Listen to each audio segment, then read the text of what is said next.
Welcome to the Manx Theatre Podcast. Come on to the theatre. Hello and welcome to episode 17 of the Manx Theatre Podcast with me, Neil King. And me, Neil Callin. Thank you to everyone who's listened to our previous episodes. If you're new to the podcast, welcome along and thank you for joining us. You can still listen to all of our previous episodes through our accounts on Facebook and Instagram, as well as all the usual podcast outlets and manxradio.com/podcasts. Coming up on this week's podcast, I speak to Joe Hillard and Bethany Magee, who are two Manx performers who are running a mystical musical workshop over the half-term holidays. Sounds good to me. Yeah, it sounds great. How were they? They were really good, actually. It was a really good fun. And listening back, you just realise how much of a giggler Joe is. So many times through. And he's a live giggler too, as well. Did you edit most of them out? There was a lot. There was a lot of compression required on some of the laughing, but yeah. Fantastic. So we're back in the Manx Radio studios. This is exciting. It's the first time I've been back, anyway. Yes. Yeah. It's good to be back, and nice to have two microphones again as well. It is. We were getting a bit close there on the other one, weren't we? Yeah. No, as good as my dining room is, it's better when we've got two microphones, isn't it? Definitely. So actually, now that things are sort of getting moving again, the calendar's starting to fill up, isn't it? It is, yes. And there's quite a lot on now, actually, between now and Christmas. First up, on the 29th to the 31st of October, Gina's Dance Academy are performing GDA on Broadway at the Gaiety Theatre. Fantastic. Then we have, from the 5th to the 7th of November, the Service Players present Wind in the Willows at the Gaiety. Looking forward to that. Now, I play a massive part in that. Massive? I am Cyril the Stoat. Oh. Yeah, the big part. That's the character everyone knows from Wind in the Willows, don't they, obviously? Yeah, I mean, it's Toad, it's Ratty, it's Mole, and it's Cyril the Stoat. Cyril the Stoat, yeah. I'm looking forward to that. It's a great cast, a great lead cast. We've got Simon Fletcher as Ratty, Dr. John Snelling as Badger, Gemma Varnum as Moley, and the fabulous Chris Kane as Mr. Toad. The part he was born to play, really, wasn't it? Yeah, it is. Yeah. He's very good, and quite a big cast as well of a lot of strong people in there. So yeah, there's lots of well-known names in the other parts as well, isn't there? So I'm really looking forward to that. Yeah.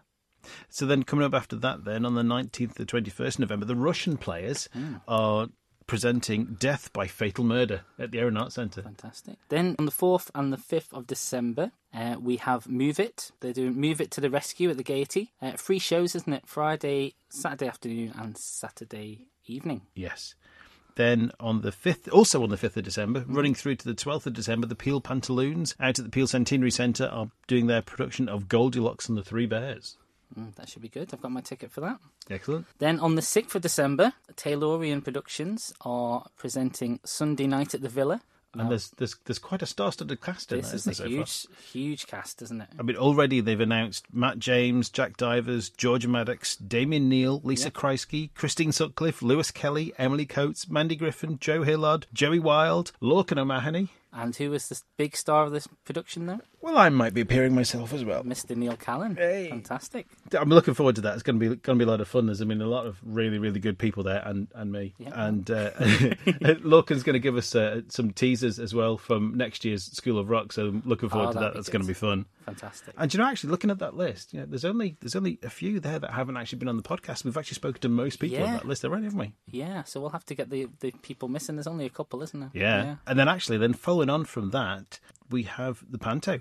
And that's it. It's Christmas. So that's the Panto then at the Gaiety. That's running from the 19th to the 30th of December. And this year it is going to be Sleeping Beauty. That's right. Originally it was Snow White and the Seven Dwarfs, but with some of the restrictions and things, they've made it a bit easier for themselves and they're doing Sleeping Beauty instead.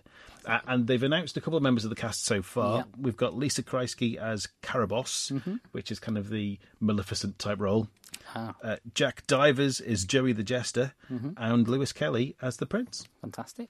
Sounds good to me. Yeah. And then, so that finishes off the year. A couple of things coming in the new year, which we'll talk about nearer the time, I suppose. But in January, we've got Christine Wilde Theatre School are doing Wizard of Oz at the Gaiety.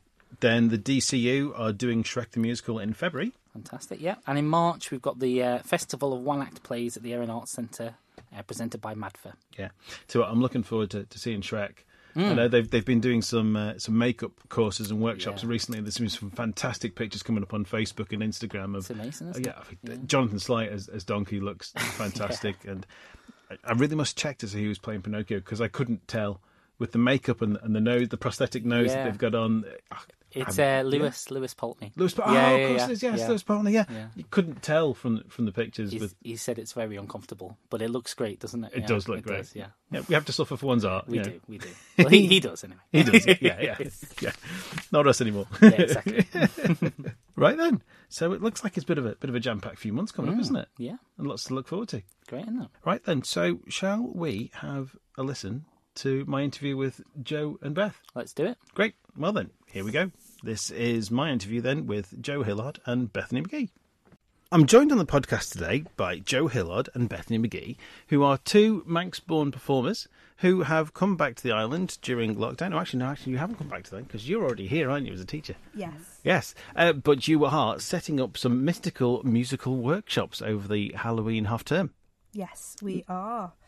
We've come back and we've decided that we want to put our two different skills together and bring back what we've learned in the UK over here.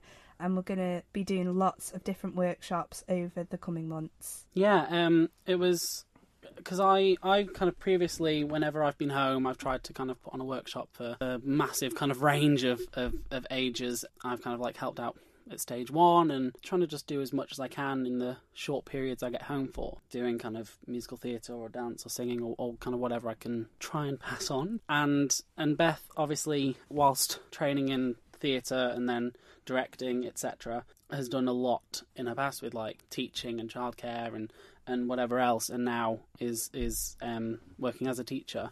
So we thought we could kind of merge the stuff that I've done previously with the stuff that Beth's done previously and try and do some workshops that's not just kind of half-termy childcare type stuff or just musical theatre, and just try and merge it a little bit more and make it a little bit different to kind of, what we've done before. It's not as kind of intense. It's a bit more chilled and relaxed and fun.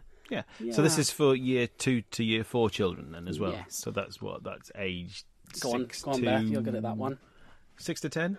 9? Yeah, I think so. No, about 6 to 9. But the other workshops that we're going to be doing, we're going to go to the older ages as well, aren't we? Yeah, we're gonna kind of vary it up a bit. We've had we had a number of people kind of contacting us, being like, "Oh no, it looks great, but our person's a bit too my bit kid's too in year old." 6. Yes. But no, we definitely kind of want to offer different age ranges. We thought that this first one would be good for a slightly younger audience. Yeah. So what have you got planned then over the 2 days? It's Tuesday and Wednesday, the 27th and 28th of October. Yes. We're going to be doing some dancing and singing, putting a number or two together. What I've found personally when I've done the workshops before is that there always seems to be a lot of pressure on kind of, what we're doing is spending 2 days to put something together to show the parents, which is incredible and it's so much fun for the kids. However, I found a couple of times that it's been so much about the putting on a performance that you lose a day and a half of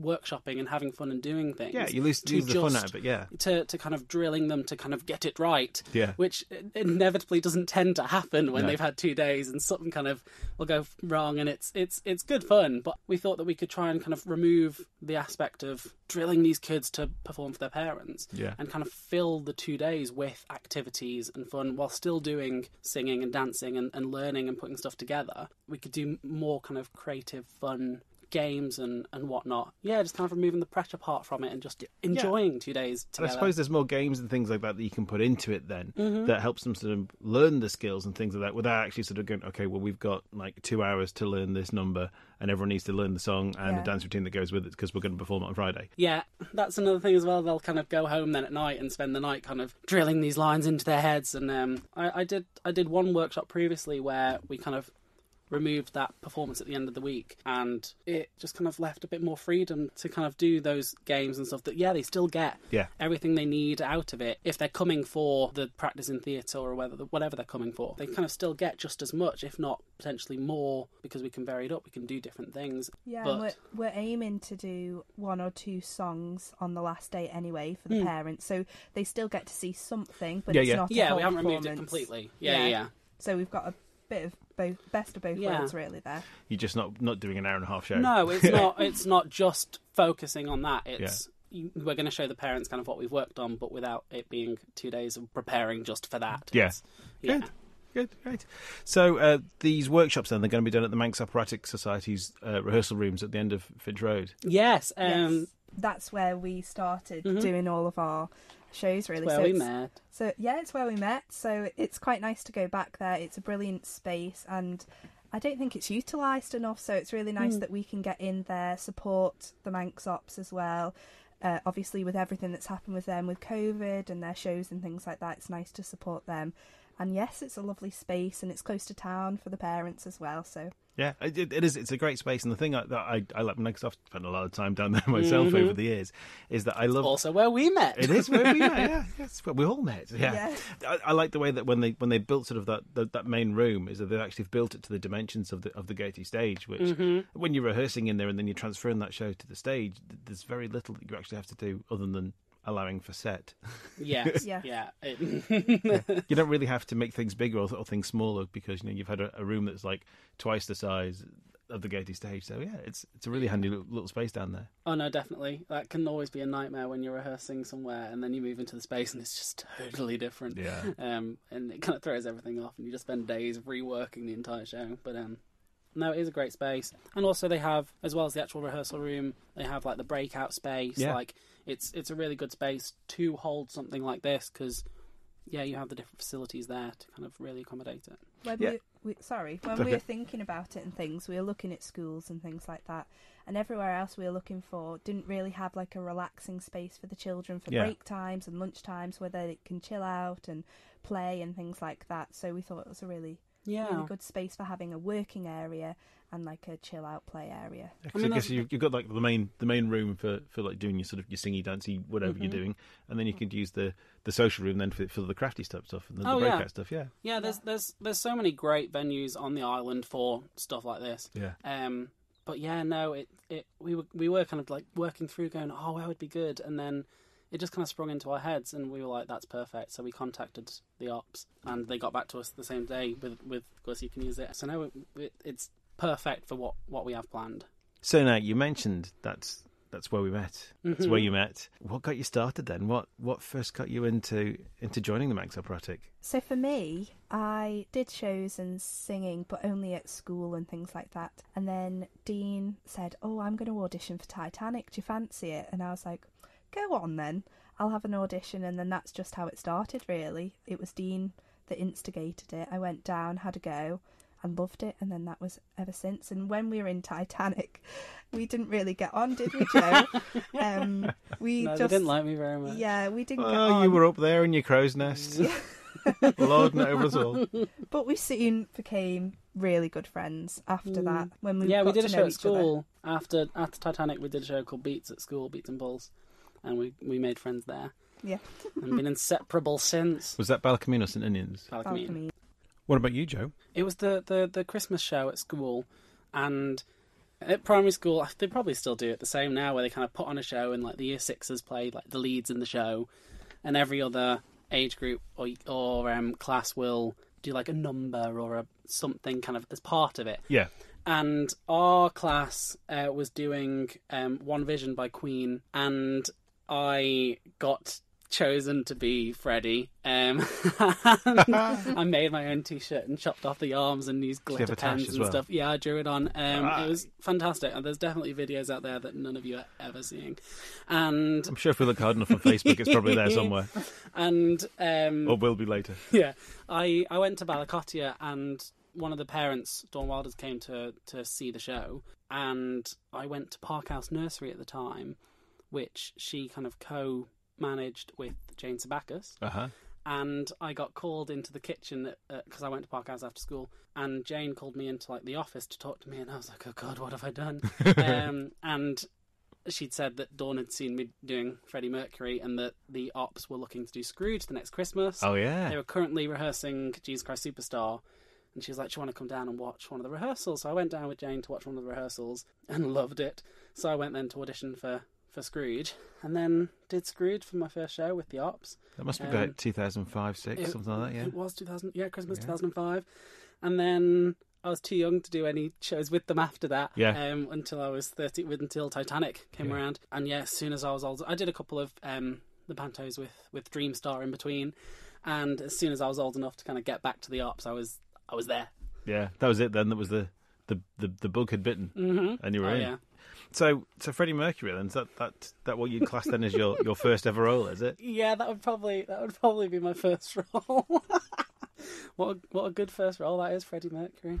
What about you, Bethany? What was your first role? Mine was the fairy godmother in Cinderella the Panto, in my year 6 panto at Murray's Road, and I still got the dress now. It was a blue dress, and I loved it. I felt wonderful. I was spinning around the stage, had a little song. Yeah, that was my first one. Loved it. So obviously then you've many years of Manx Operatic Society, and so A-levels then on the island. Yeah. And then you were off to uni.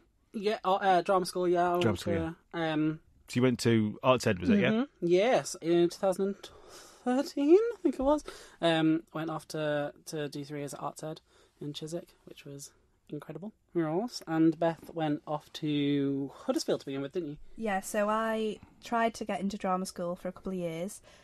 Sadly didn't get in for acting, so I decided that I wanted to go to uni and then do teaching. So I went to uni, did drama, and there I had the most amazing 3 years where I didn't just do acting, I did research, I did stage management, directing, lighting design, sound engineering. Wow. And I had so many experiences, and then there I got to work with 2 amazing directors in my second year and do a directing module, and that's what got me into it. And they said, oh, you really need to go and do this further, and I was like, oh, okay. So I went to different drama schools for my masters, and I got into GSA, and that's how I got into my directing masters. That's the Guildford School of Guildford Acting. School of Acting. Guildford School of Acting, yes. In Surrey. Sorry. Beth is the most qualified person you'll ever meet. She just has qualifications in everything. She literally, I don't know anyone who has such diverse certification. Teaching, acting, directing, beauty therapy, everything. She literally just everything. She'll go, oh, I like that. Let's do a course in it. Are you just a collector of qualifications? Yes. I am actually, yeah.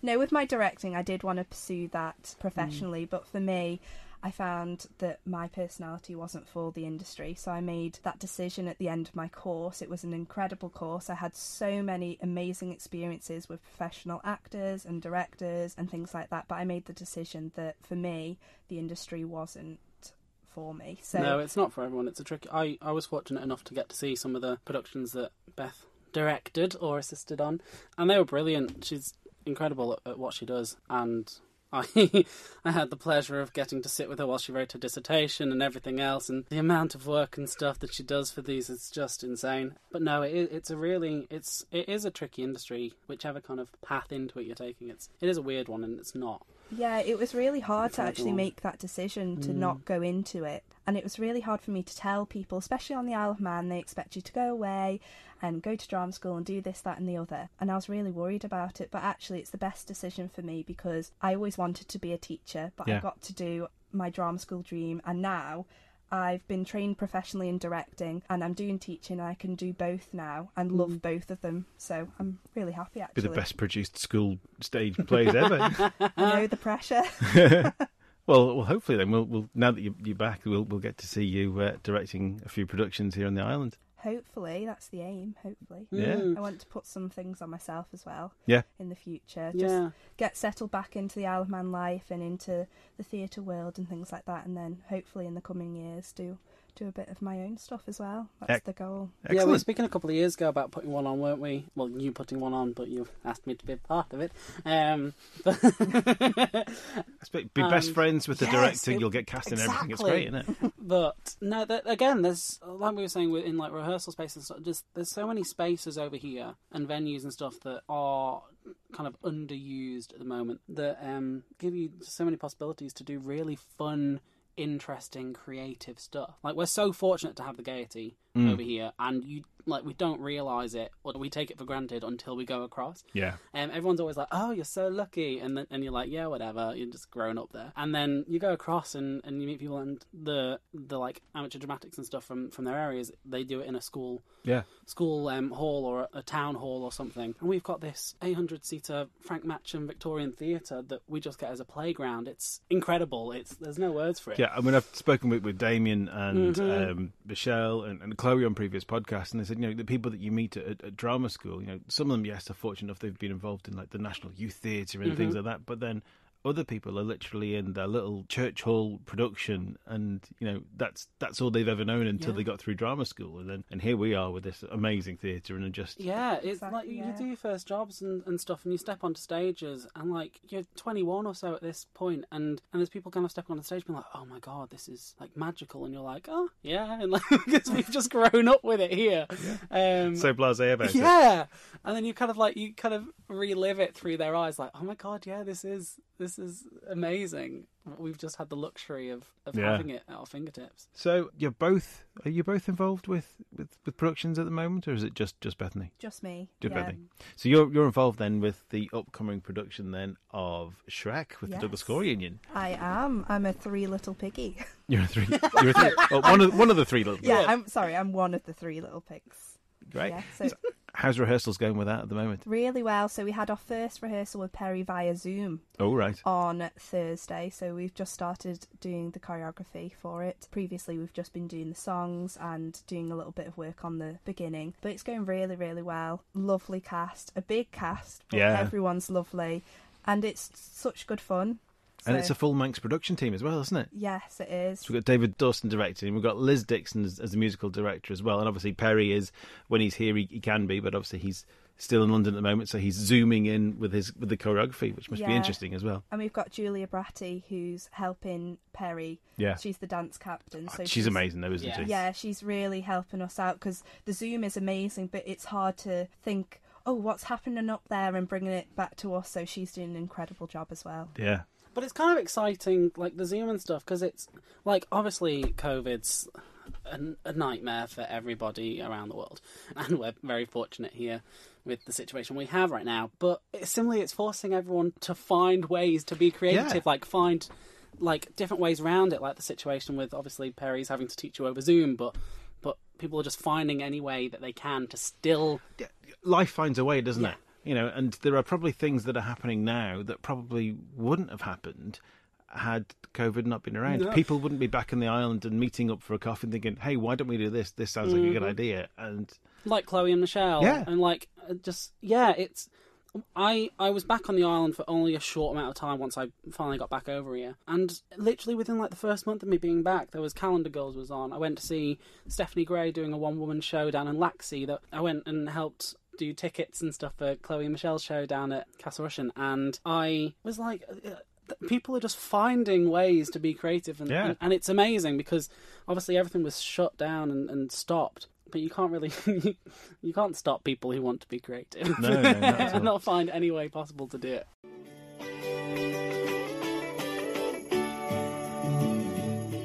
If you're interested in local musicians and artists, check out our sister podcast, Supergroup, where Neil King talks to Manx songwriters and musicians as they set up their fantasy supergroup. You're listening to the Manx Theatre Podcast. So when COVID struck, were you still in the States? Yes, yeah. Oh God, it was awful. I was stuck in the middle of the Bahamas. Oh, sounds awful. No, I was doing Greece out with Royal Caribbean. We were docking in and out of Miami, but we were very fortunate on our ship that we didn't have any cases, any scares, nothing. So we were still fine. And it didn't really hit the States until after the cruise industry kind of voluntarily stopped. Yeah. And we started to get sent home. So even when we were there wasn't really anything. So we were really fortunate. But yeah, they kicked off all the guests, and then they were like, right, we're going to go back out to sea, and we're going to sit out in the middle of the ocean and kind of wait it out, because we originally planned to go out there for 30 days, and then we'd take guests back on. That clearly didn't happen. But yeah, so I spent 14 days then on a boat that was just anchored out in the middle of the Bahamas, lying in the sun with no guests, having a bit of a party. It was brilliant. There are worse things to happen, didn't there? But obviously, no, it was a nightmare, because obviously, like many of us, it did involve us then losing our jobs and getting sent home into the middle of a pandemic. I had to fly back from the States, which wasn't ideal. And obviously returned back to the UK after the borders had closed. The ship kept me on a bit longer than some of the other cast because they couldn't actually get me back here. Yeah. So I ended up getting back to the UK and going to stay with a friend's family for about 3.5 months then before I finally got back. Right. Yeah, because if you went in by that Tuesday, Wednesday, that was it. You were, and it was tricky at first as well. Like, obviously, people have their own opinions on like the border situation and stuff. I personally fully agreed with them totally shutting the borders. I thought the entire world should have done that. Obviously, it made it tricky for me then getting home and seeing like my family after I hadn't seen them already for a long amount of time. The restriction at first was prove you've been resident within the last 6 months, and I was like, I've been in the middle of the ocean. I havened been resident anywhere in the last 6 months, which really, waters. really kind of put a bit of a blockage in there. But no, eventually it got worked out, and I was able to get back. And I'm so fortunate now because a lot of my friends, there's just nothing. Yeah. They're kind of stuck in the UK with the whole industry's down, and some of them have even just trying to get a normal job have been out of work for the past 6 months, just trying to get something. Yeah, it's really not great over there, but with our situation over here, we can't complain. It's just we're very lucky. Yeah, so lucky. So moving on then, over the years, you've probably been involved in lots of different shows. What's the favourite role that you've played? Oh, well, mine's definitely Tracy Turnblad. Absolutely loved that role. It was so fun to do. And I'm just really like Tracy, aren't I? Oh, yeah. So it was really fun to bring like my character out in that. And it was my first ever main role. And it was the whole thing about... Yeah, it was. I did Jan in Greece, but it wasn't the lead. Yeah. It was my first lead. And it was just, I loved it. Absolutely everything about it. The rehearsals. Everyone was lovely. Yeah. Favourite role, definitely Tracy Turnblad. I think it's another one of those shows that's just really good fun, and when it's a fun show, it just already makes the whole thing easier and more enjoyable. We had the same with Spamalot last year. Mm-hmm. The 5-6 of us it was just a riot every rehearsal. Yeah. And it's a dream when you get a cast where everyone's kind of just nice to work with. It makes such a difference. And everyone feeds off everyone else as well. And suddenly, when everyone's there, it just jumps up 2 levels, and it's amazing. Favourite role for me would have to be Joe Casey in Our House, same summer as Hairspray. Yeah, that was we did it once in Peel one summer down the Centenary Centre. Yes, and it went down. Just went down amazingly. People just seem to love it because it's such a good show, and you either have love for it because you like musicals, or you have love for it because you like madness. It's kind of one of the two, and it's just such a fun show. But as a part, Joe Casey's definitely the best part I've ever played. It's like, I don't if anyone didn't see the show, or it's kind of like that kind of sliding, what's it called, sliding doors? Yeah, sliding doors, like that film where it's about him and he picks the good path or the bad path. Uh-huh. But it ends up meaning you don't leave the stage because you act out like every scene as good and bad Joe. Jekyll and Hyde's exactly the same. If you're not on stage as Jekyll, you're back on as Hyde, and it's just like, look, there's like 3 songs in the entire show that you're not on stage for. It's intense, but so much fun. Then you end up doing like a 5-second quick change behind a bunch of umbrellas, and it's frantic but brilliant. Many years ago, I think it was Beauty and the Beast or something like that. The Manx Operatic Society did. I don't think it was Beauty and the Beast, but it was another panto that they did. But David Artis was playing 2 princes, Prince Caspar and Prince Jasper. One was the good guy, one was the bad guy, and he was coming off into the wings and going, "Who am I? Which one am I this time?" Yeah, it's stressful, but it's great. In that show, it was similar. I had either Sandy Divers or Jules kind of in the wings helping me like change or whatever. I'd literally just run off. I was like, "Where am I coming on from?" And they just send me round to the other side of the stage. That way. Yeah, frantic but brilliant. Great. So, dream role then. What would be the ultimate role that you would just have to play? Go on, Bethany. Mine's Reno Sweeney from Anything Goes. Oh. Yes. I just love the music. I love her character. You can do so much with that character. I wish I was a tapper, but if I could tap, that would be my role. Oh, we all wish we could tap, don't we, Joe? Oh, I love tap. It's my favourite thing. I absolutely love it. I try my best. Yeah. No, you started doing some lessons and stuff, didn't you? Yeah, at GSA we had to do some dance lessons, so I started tap then. But I got a few steps in. You're going to do more over here? Hopefully. You should. I think I've done the same tap routine in 3 different shows, so I can do that tap routine. But anything else, it gets a bit tricky. But... I'll teach you some tap, Neil. Oh, great! You can teach me. Yeah, if you want. Yep. There you go. And anybody else who wants to have lessons, contact Joe Hillard on. No. My dream role is, I've got 3.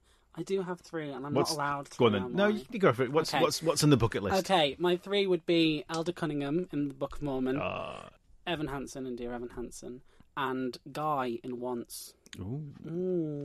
Yeah, they would be my 3. They'd be my top 3. Cunningham's probably the one I've been very close to having the chance, so that kind of makes it even higher on my list. Yeah, because it seems more achievable. I do love that show. Yeah. It's not one I've seen, but I've listened to the music so many times. Oh, you need to see it. I know it's been such a long time since I got down to London. That's the problem. I think the last show I saw in the West End was Billy Elliot, and that was on my honeymoon in 2008. Oh my gosh, really? But, and this isn't going to go on the podcast.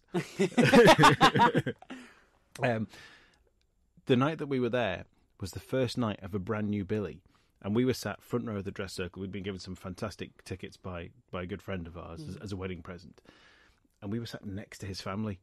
Oh wow! So that was 2008. That'd be good atmosphere, that wouldn't it? And there's a young man who's quite well known nowadays. Was it Tom's first Tom night? Holland. It was Tom Holland's God! first night. We were there.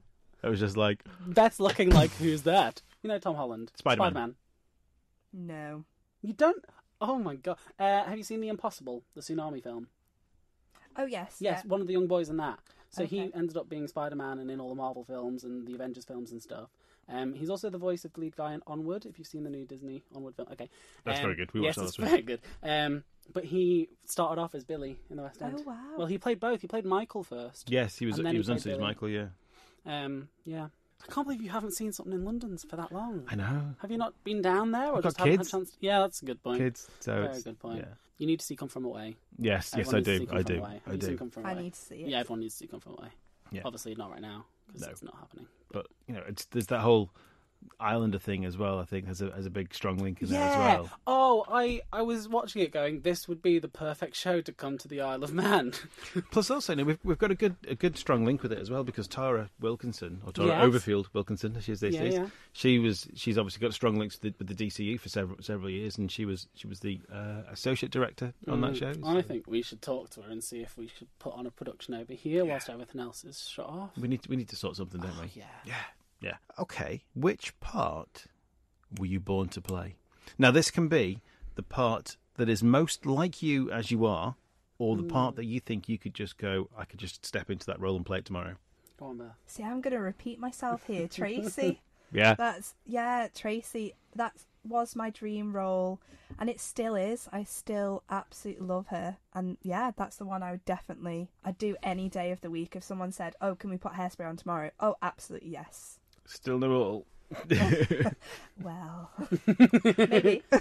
I'm gonna have to repeat myself as well, because it would probably be Cunningham or Roger, who I was playing in Greece, because both of them are just kind of idiots, really. They're just kind of fools, but their energy is so kind of like, Yeah. hey. It's infectious, isn't it? Yeah. And I'm a bit of a kind of bit of a Suits you. fool, yeah. Cause I'm a bit of a fool with high energy, so both of those kind of suit me. When I had my first audition for Cunningham, it was kind of totally by accident, but they cannot see me as anything other. But I was outside the room, and they opened the door, and I'd just had a swig of water, and the lid wasn't on properly. So as they opened the door, I just stood with the water bottle pouring water all down myself. And I just kind of walked in like, hey.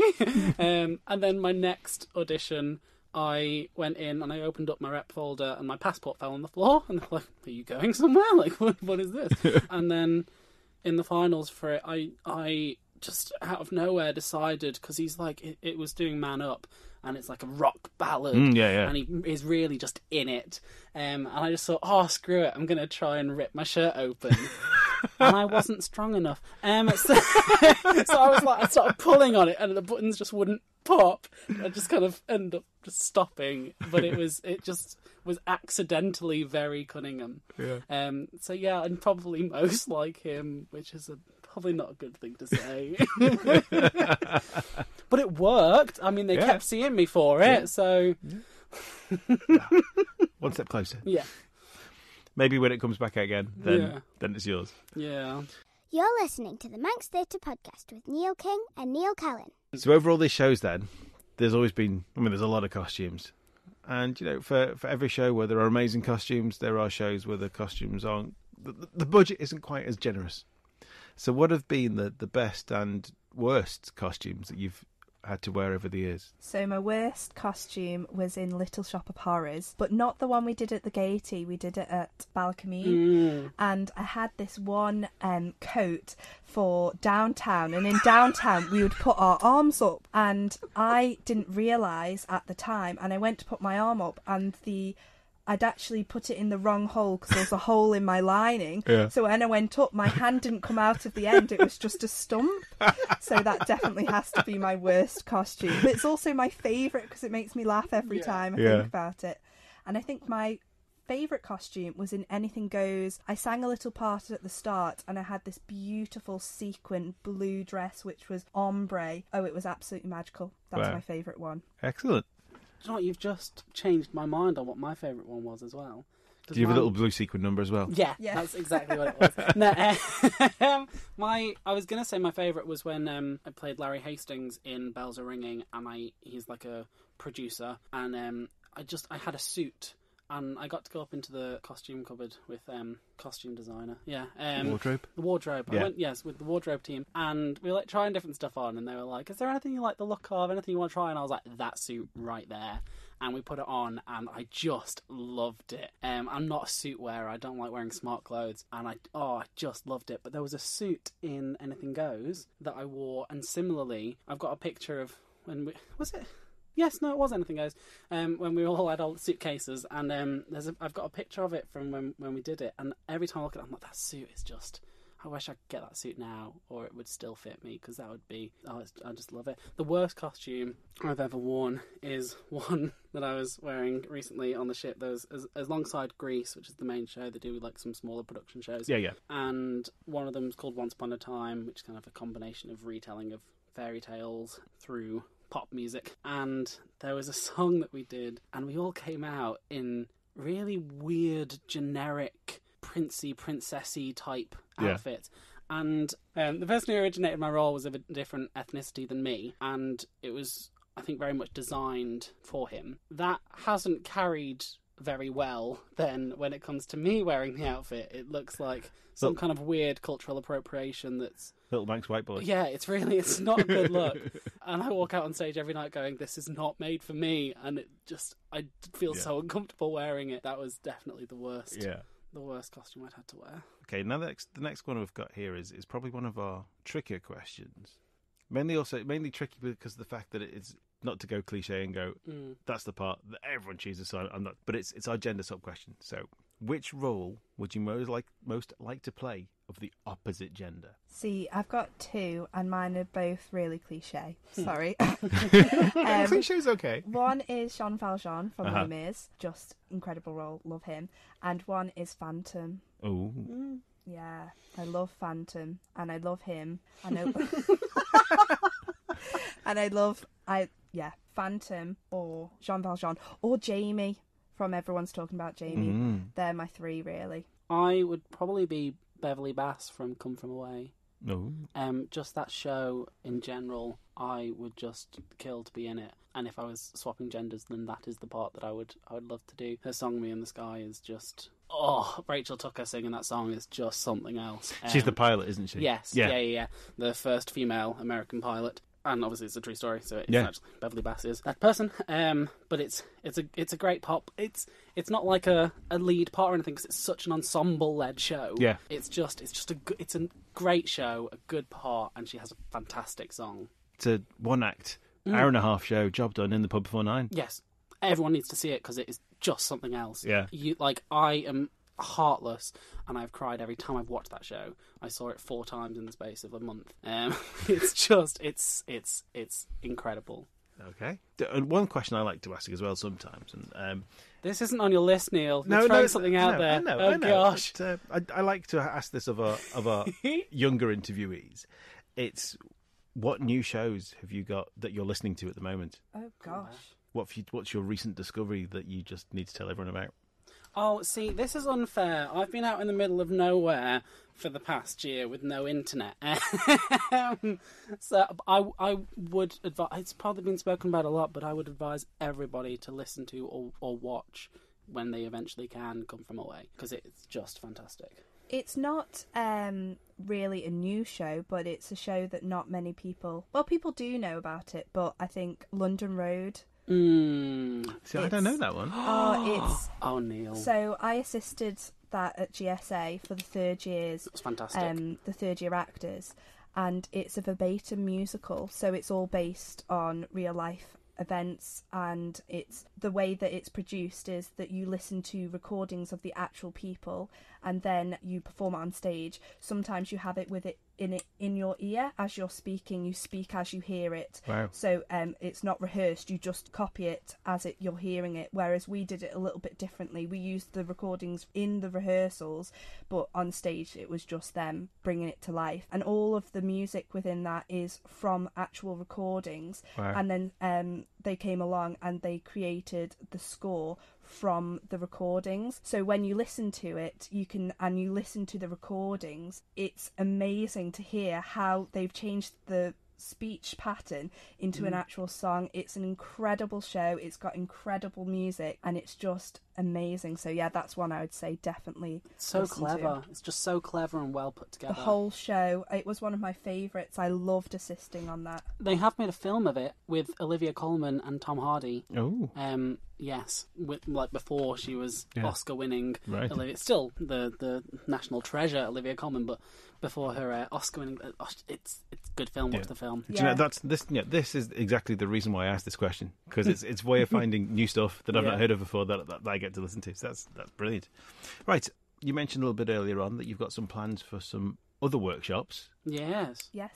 We're going to be releasing. Obviously, we're going to let the Halloween one pass by first, and then we're going to be releasing some information about a Christmas one that we've been talking about. And yeah, at the moment we don't know how long I'm going to be here for. Well, yeah. I'm back here until kind of at least the cruise industry, if nothing else, kind of starts back up again. But that looks like it's going to be a while. Yeah. So we're just going to try and do as much as we can while we can. Yeah. And I'd quite like it to evolve as well, and into something where we can get some of the young children over here to get involved in directing. And I did a lot of stage management when I was away and things like that, and getting them into backstage and getting them into the creative roles as well, because we have so much over here for the actors and the singers, and we have amazing opportunities to help backstage and things like that, but actually having training in directing and things like that, that's something I'd really like to help the younger generations, because I know a lot of us have gone away and had the opportunity to direct, whereas over here we haven't really had the opportunity. And you've got some amazing directors like John Young, who's gone away and found his passion for that and things like that. So that's something I'd really like to bring into the workshops in the future, is doing more creative sides and getting those children involved from a young age. Yeah, in a workshop setting, it's good. It's you have the freedom to play as opposed to it being a bit like being taught how to do. Like it's maybe some directing workshops for adults too. Oh yeah, I would definitely do that. I would love that. It's when I went away and at university and at drama school, I realised how amazing what amazing things you can do having that training in the creative things. And I think over here you think, oh, I'm a performer, so I must go away and do a performing degree at drama school. Whereas there's so many amazing creative degrees at drama schools and at universities that I didn't know about until I went away. So it'd be really nice to get those who don't really want to perform actually going away and making a profession out of it. And I do think that's a bit more restricted over here as a kind of pathway, because we're very fortunate. There's so many production companies and stuff putting stuff on, which is amazing for people who want to be on the stage. However, whilst there is still a lot of opportunity for it, it does tend to be a lot more once you're in. When it comes to the other side of things.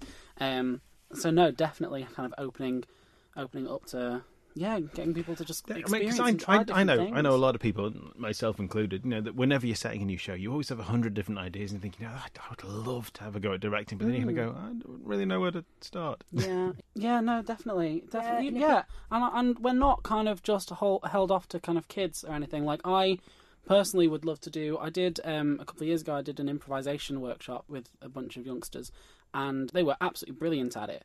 And obviously, everyone always cowers away from improvisation. Me too. I hate it. It's not. It takes a certain type of people. Since I've done improv. But honestly, like, we just had a few days kind of playing, and then these kids, I was like, right, you're going to rehearse a song. You're going to learn it in your pairs, or your threes, or whatever. Learn the song, rehearse it. You're ready to perform it for your parents. However, we're going to do all the workshop and the games, drama games on improvisation. And then on the day, your parents are going to pick who you are, where you are, what you're doing. And then you're going to improvise a scene that leads into your song. You've got to find a way to segue it into your song. And do you know what? They were incredible at it. I think the youngest was 9. Yeah.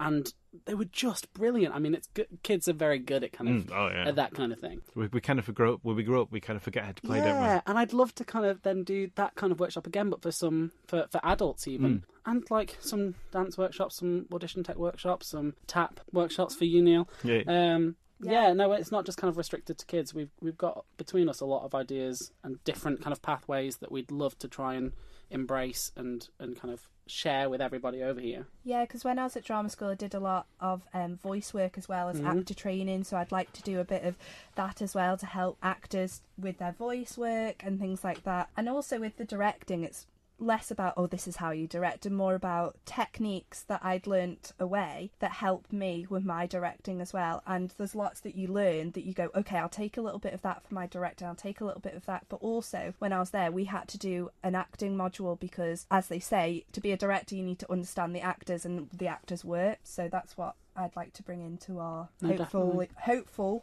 I think between us we've got okay. Yeah. Between us we've got a lot of kind of different experience in different parts of this business we call show. Well, you're both coming out from different areas as well, so that gives you a much broader knowledge, a group of knowledge to sort of to feed from. Yeah. So it's I think the tricky part is then deciding between us which of them to do. Right then. Now this is on the list, and we've already spoken to you about this one. Recently then, we've set up our own Spotify playlist. And this is us setting up our kind of our ultimate musical theatre playlist. Neil and I set up 10 songs between us of our sort of favourite songs, the best songs that we've sung. In recent episodes, we've had Emma Callin, who chose the overture to West Side Story. Perry O'D chose Being Alive. And Michelle chose Beautiful from the Carole King musical Beautiful. And Chloe chose Tight Connection to My Heart from Girl from the North Country, which are some fabulous songs. So, Joe, Bethany, what songs would you like to add to our playlist? Is it one? We'll add one. Yeah, one. Okay, yeah, Beth, go. Mine would be I Love You song from the 25th annual Putnam County Spelling Bee. It's a beautiful song, and Lily, Olivia and Damien, was it? Did a beautiful rendition when we did that show. It's lovely. Oh, I love how you describe it. It makes me happy. Oh my gosh. Can I, add one to the list but advise people to listen to something else as well? Go on, then. Okay, right. I'm going to add Me and the Sky from Come From Away, the one I spoke about earlier on. I would advise everyone to listen to the full Come From Away soundtrack. Do you get commission? I should, because I do. I tell everyone. You're on the PR team for Come From Away. You won't. You'll understand when you see it, okay? You can mock me, but you'll thank me later. You should listen to A Soul of a Man is a great song, and oh my goodness, it's really annoying me that it's gone out of my head, but Barbara Streisand and Celine Dion, Tell Him, duet. Everyone should listen. Marvellous. Right, okay, well, there's some wonderful choices. We'll get those added to the playlist for everyone to listen to. So, the musical workshop, then, your mystical musical workshop. It's at the Manx Operatic Society rehearsal halls on Finch Road on the 27th and 28th of October. How can people get involved? Email me at joe-hillard@hotmail.com. joe-hillard@hotmail.com. Wonderful. Or they can contact us on our Facebook page. Yes, so if they like our Facebook page, they can contact us on there, because that's where all our other workshops will be. Yes. So if you want to be We shared a link from that last week, so people will be able to see that from our Facebook page. They'll be able to find you from that as well. Great. Thank you. Well, we wish you the best of luck, and we look forward to speaking to you again in the future. Yes, thanks for having us. Thank you. Thank you. Cheers. You're listening to the Manx Theatre Podcast. And that was Neil's chat with Joe and Bethany. Fantastic. Yeah, it was great. I mean, it was really interesting to listen to some of the conversations that we had there and about just how many different qualifications Bethany's got. It's amazing. Yeah. All those things. and then with COVID as well, with Joe being stuck on the other side of the world in the Caribbean on a cruise ship, cruising round the Caribbean with no guests on board for 2 whole weeks. It must have been just horrendous. Sheer hell for him. Sounds horrendous. It does, doesn't it? Yeah. Just occasionally sort of nipping back to Miami for some supplies. Yeah, not bad. Yeah, awful. Although that said, I don't really envy him his trip back home through all the different areas, and obviously, for a while there he couldn't get back home to the island because the borders were closed, and it wasn't until they relax things a little bit to let Manxies come back that he just had to stay with a friend's family for 3 months. It was like heavy going, isn't it? But also as well, they're looking to do more workshops, as they said, and some adult ones as well, in both in dancing and performing and tap, and also that Bethany as well, she said that she'd like to do some directing ones as well, so that'd be quite cool. I'd certainly have my put my hand up for one of those ones. Yeah, great stuff. So then, I think that's it. That's us really for another episode, isn't it? So that then brings episode 17 to a close. Yeah, fantastic. Remember to like and follow our Facebook and Instagram pages to get notifications of upcoming events and episodes. If you have any events that you'd like us to talk about or promote in a future episode, you can contact us through our social media accounts or by email to manxtheatrepodcast@gmail.com.